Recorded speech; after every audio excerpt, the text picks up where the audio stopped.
this is the model of my of a pelvis, okay? And here, so you can see why they sometimes call it the pelvic basin. So it's a huge sling of muscles, and it attaches at lots of different points in your in your pelvis.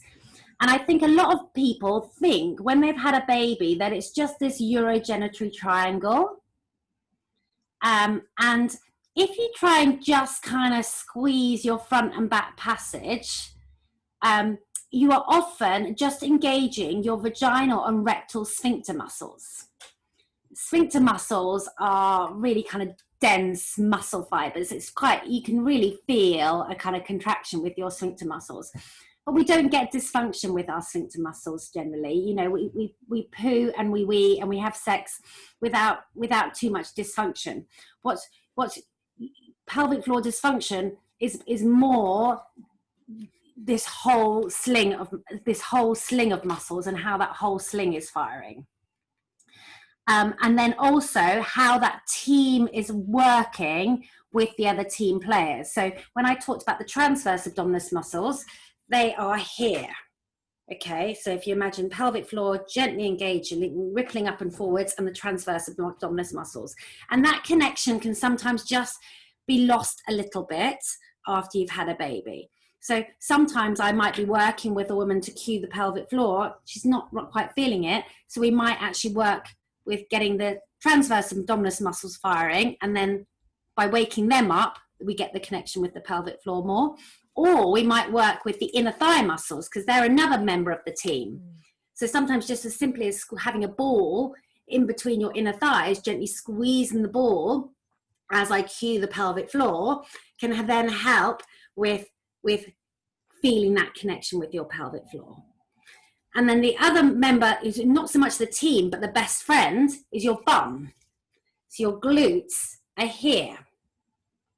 And the glutes, because when we've been pregnant, the weight of the baby has taken us into an anterior tilt. So the weight of your belly has kind of drawn yourself forward. So you might have arched your back slightly more than you would normally, which is a very normal pregnancy thing to happen.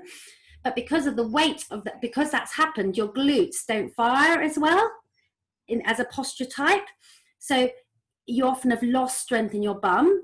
And what can often happen is when you lose strength in your bottom, the glutes are here, kind of this side of your tailbone, and then the pelvic floor is this side of the tailbone. So if you've got a weakness here, it can have a counterbalancing effect on the pelvic floor. So if the pelvic floor is too tight, it could be gently pulling your tailbone in this direction. So you kind of need to rehab the pelvic floor and glutes. You kind of need to look at them as a team. So I guess what I'm trying to say is that the pelvic floor is essential part of your body, and we can't just look at it in isolation. We have to look at the whole core function, how the breath is moving, because that's the other thing. When we've been pregnant, if this is our lungs, we have been breathing like this because we've run out of space. Baby's taking up all the room, and we've got used to breathing in this shallow fashion. If we're breathing like this, our core is only moving like this. If we get the breath moving laterally, which is very much what Pilates is about, is like getting the breath moving into the backs and sides of your ribs, so we're not all up here, we're really like this, then that allows the core to fire fully. So you could go to a Pilates session with me and we could spend the whole of the first session just on your breath. But that is a pelvic floor exercise. So I spent a lot of my pregnancy classes preparing the women for what that feels like, the engagement with your breath and your pelvic floor, so that actually by doing these simple breathing exercises, you're doing your pelvic floor exercises as simple as minutes after your baby's been born. And that breath work has such an amazing effect as well on your nervous system.